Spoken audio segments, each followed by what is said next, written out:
Quick, boys, an ecstasy of fumbling, fitting the clumsy helmets just in time. But someone still was yelling out and stumbling, and floundering like a man in fire or lime.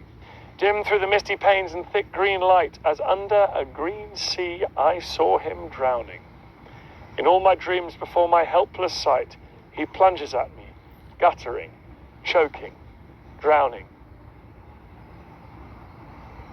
These are memorable lines written by the First World War poet Wilfred Owen about a gas attack here on the Western Front. Now, it's not certain that Wilfred Owen actually ever witnessed one for himself, but they still stand as a powerful contemporary response to chemical warfare. And despite the many revolutionary changes to warfare on land, sea and air, there was something about chemical warfare, something about gas that inspired a particular terror and has continued to do so down through the ages.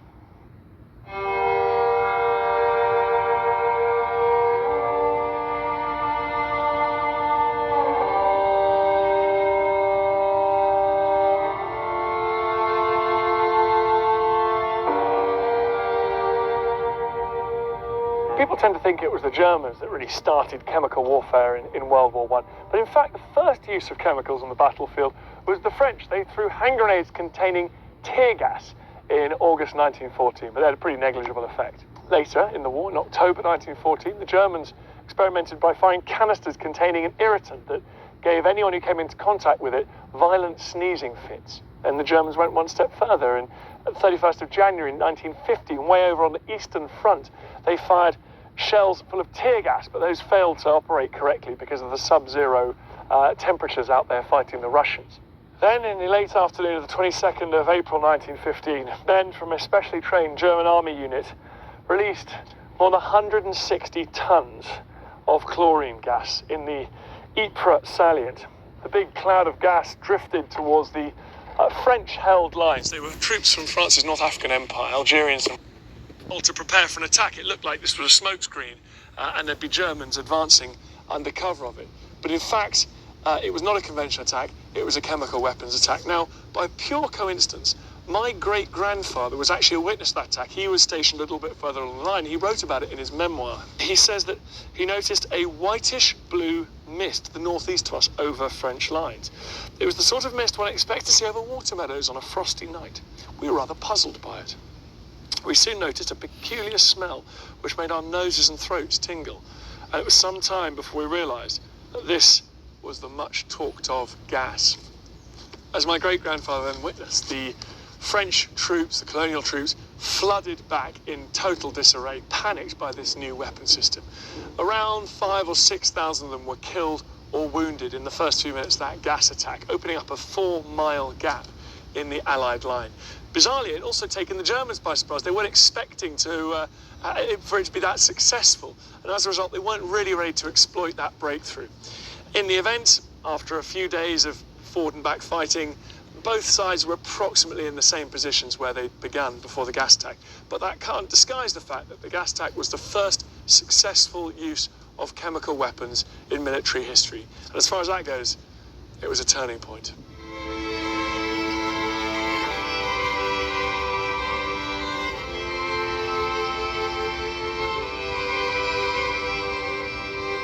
The Allies had been caught out. Despite lots of intelligence reports before the use of gas, they'd been completely surprised, and they were determined to retaliate at the first opportunity. And that opportunity came here at the Battle of Loos in September 1915. They released poison gas. It didn't go so well. The wind changed and blew much of the gas back into the faces of the British troops that had released it. So they ended up poisoning more Brits than Germans that day. The first British use of gas was not a success, but it was laying down a marker. It was a statement of intent that the British would continue to explore and try and refine lethal poison gas as the war went on.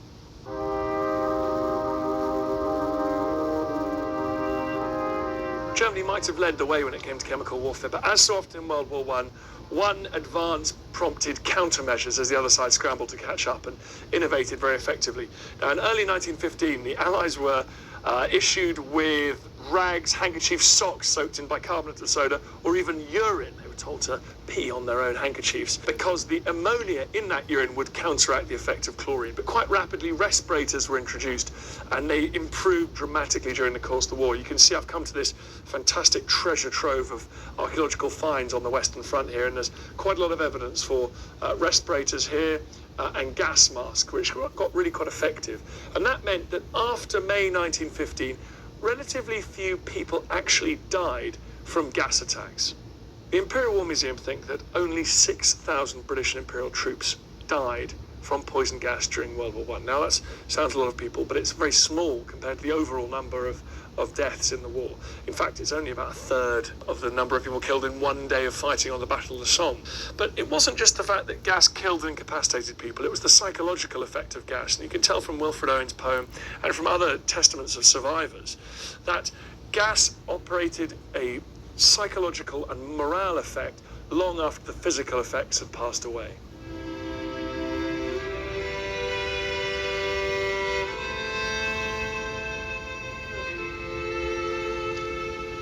As the war went on, the use of poison gas became commonplace. By the war's end, the Germans had used nearly 70,000, between them about 60,000 tons.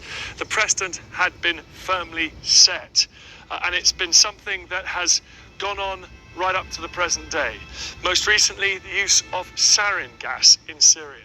Of all the toxic legacies of the First World War, perhaps one of the worst has been the use of chemicals against our fellow men.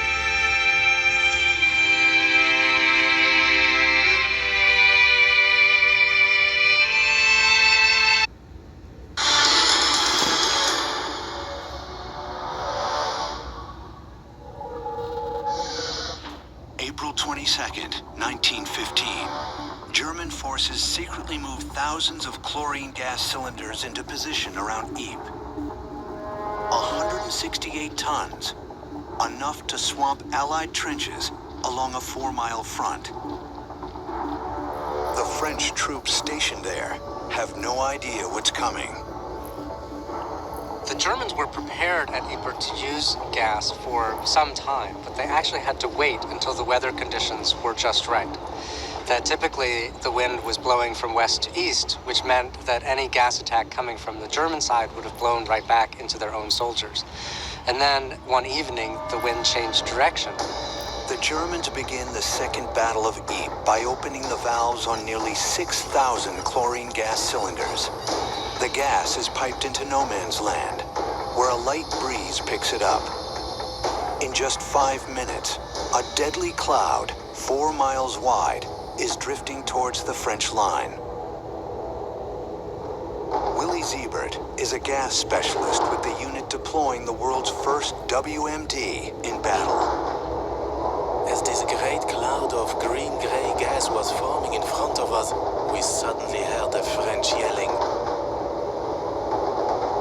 A French medical officer is among the first victims. I had the impression that I was looking through green glasses. At the same time, the gas burnt my throat, caused pains in my chest, and made breathing all but impossible.